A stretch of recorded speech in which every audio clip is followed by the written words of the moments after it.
Wonderful. So, well, what incredible people to follow on from. There's so much to listen, and I really like that grow one-to-one that Charlotte was talking about with the staff appraisals. We're always keen to look at really different ways to do that. So I might come back to you that one, Charlotte. So yeah, CoLab Exeter. Some of you may know it. It's a multi-agency wellbeing hub. I'm one of the directors there, and I'm going to take a slightly different approach to my colleagues who've just gone before, to talk in more kind of general terms in a way about our approach as employers, but also just as a way of being. So I think it was last year before, we won the Civic Award for the Exeter Living, and I'm just taking a quote from there, and it said, we won the award as a vital service for Exeter's most vulnerable people who are often the most overlooked. So that kind of really briefly summarises what we do. We support those who are overlooked, and there's something there in that about the ethos and the values that we embody as an organisation to share that sort of experience with people. So we very much look at to support people with lived experience, to have a voice in our organisation and things like that. And I want to talk a little bit about how we do that. So we're a small organisation. There's about 25, 26 people who work in the organisation. We've got a number of volunteers who also support the organisation, and they are, again, fundamental to the work that we do. And we often look to supporting people who come through as volunteers to becoming moving through a pathway of progression into paid employment and things. And again, that's something that we feel very passionately about, is how you grow. And I think you've both the other colleagues today talked about supporting people to move and those progression pathways for people. So, you know, if we're talking about people with lived experience of things like moving through the criminal justice pathway, through rehabilitation from drugs and alcohol and so on, and supporting them in a volunteering role, the longer term is to support them into a working environment. And what we do is provide this very, very nurturing, supportive environment, and hopefully provide them with a step forward, a progression pathway. So I think one of our kind of mantras, if you like, is that, you know, what we find is that people, their sense of purpose really speaks to their work. And going through, when Daphne first approached me and asked about sort of being on the panel and looking at the notes that Daphne sent me, she very much talked about, you know, well-being and a work that has a sense of purpose and values and things. And again, that kind of really spoke to me. And in our organisation, again, like many organisations, the challenge of the support that we do means that it can feel like a very a difficult environment to be energised in, when you're kind of constantly supporting others. So we've been really conscious about how we support our staff to stay well and to stay focused and purposeful and inspired in their role. And we do that in what we sort of look at as a generous leadership model.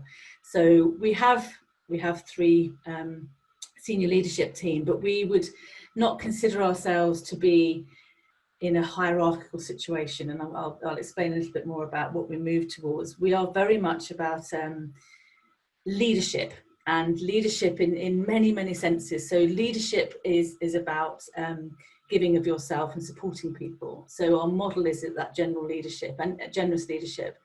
And as it says on the slide, you know, it's about the generosity of time and money and skills and assets. And not only do we employ or do we hold that in our own organisation, but that's the way we work with external organisations as well. And we support our staff to do the same. It's all about the relationships. What we also look to do is encourage and support our staff to be creative, to work autonomously, to be entrepreneurs, and ultimately to be sort of leaders in their own lives. So that leadership model is very much about each individual leading. So whether it's about, you know, on a small project, whether it's about a team approach, but it's fundamentally about asking, again, in the notes that came from the teams, it was all about looking at the whole person. And I think Charlotte and Karen have both mentioned that, you know, it's about the family life, the home life, the way things are working together. And as was really clearly demonstrated in the COVID and the lockdown, people's lives are hugely impacted in different ways. So as an organisation, we need to respond to the individual. So while of course there are policies and procedures, and absolutely there has to be, and those are fundamental. And I think it was Carolyn was saying, you know, it's about sort of, is it legal and safe? You know, that perfect. You know, that's kind of the tick that.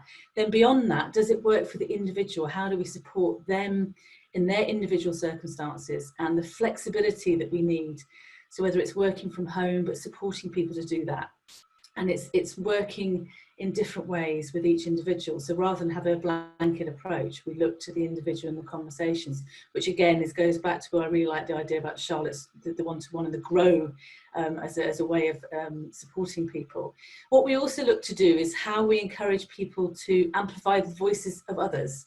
So whether it's your colleagues, whether it's the people with lived experience, whether it's the people coming in to access our services, how do we amplify one another's voices and lift people and share those experiences?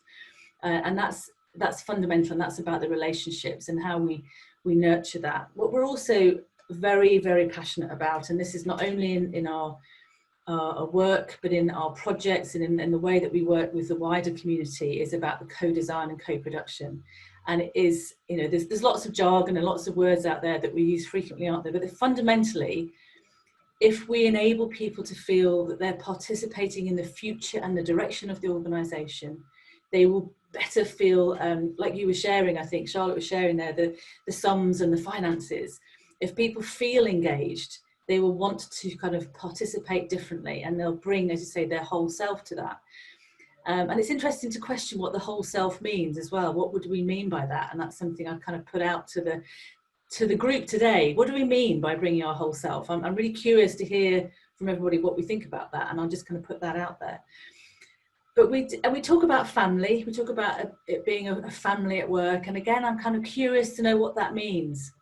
What do we mean by that? And does that feel comfortable for everyone to look at being a family at work, or do people still feel that they want to keep that differentiation between the two? So we look at how we move from the hierarchy, which we've never really been. You know, as a CVS, as we were previously, there was more of a structure of hierarchy, but certainly in the last sort of 4 years that CoLab has been emerging as it is now, we look to what's the hierarchy, which is, I'm not big on models, and luckily my team members are, so I just go in for some squiggly pictures, which kind of demonstrate to me the interlinked and the independence that we have as a team. And we recognise that each one of us has a role to play. So we also talk a lot about hospitality at our organisation. So not only the hospitality that we show to our clients and to the people and the visitors that come into CoLab, and all the different agencies that we work with, but the hospitality we show to one another and the care that we show to one another. And I think that's perhaps where the sense of family comes in as well. We do look at the values, and again, I think Carolyn was talking about that. You know, it's not just about having something on a wall which says these are our values. It's much more about embodying those and living those. And that can be very challenging. And we've also looking at what motivates. You know, my background and my passion is all about learning and education, and that's all about, you know, what motivates us, what's our intrinsic and extrinsic motivation. And that can be, again, you know, it could be, yes, I need to earn an income and I need to do this, but what's beyond that? What really motivates us to stay engaged and positive and creative? We also really look to create a safe place to kind of fail and learn from that. And that can be really uncomfortable for people. And again, I'm passionately believe that we model that as a leadership team. We model the opportunity to take risks, to try something, and to be able to say, well, that didn't go so well. So what do we learn from that? How do we move forward from that? And I think if we can model that behaviour, it gives others in the organisation that confidence, almost that permission to say, okay, if she can do it and he can do it, I'm going to give it a go. And I will quietly kind of put myself into that position, and we will support people to be courageous and to step into those spaces. And as I say, to lead in our own lives and to develop that. And that sense of having a social purpose in the organisation. Yes, we are supporting some of the most vulnerable in our city, but it isn't just about supporting people in crisis. It's about supporting people to thrive. And again, I would suggest that we enable people in our organisation to thrive. And beyond our immediate organisation, which is the CoLab core, we have about 30 different agencies in the building. And it's absolutely essential that we are the backbone organisation to support those different organisations to collaborate. And again, I think what we try and do is we model the behaviour within our own organisation that we help to support in other organisations. So whether it's probation services, whether it's the NHS, whether it's the DPT, we work with the individuals in the building to build we call ourselves the hub housemates. So I don't know if anyone else has shared a house, but you get the usual kind of people not tidying the kitchen and leaving the lights on and all that kind of stuff. And, you know, we wrangle our way through that, but we do it with humour, with goodness, and we also bring challenge to one another. And I think that's, again, we create that safe environment in which to do that. So within our core team that exists, but it's also the wider system as well, and how we create a space that I hope and I believe that people come in to want to bring their best selves to that. But it can be hard. And I'm not going to shy away from the fact that it can be what we experience and what we see and the challenges that we have to face can be significant. And I think that's where we create a safe space for people to come back and to be able to share that and to support one another through those challenges.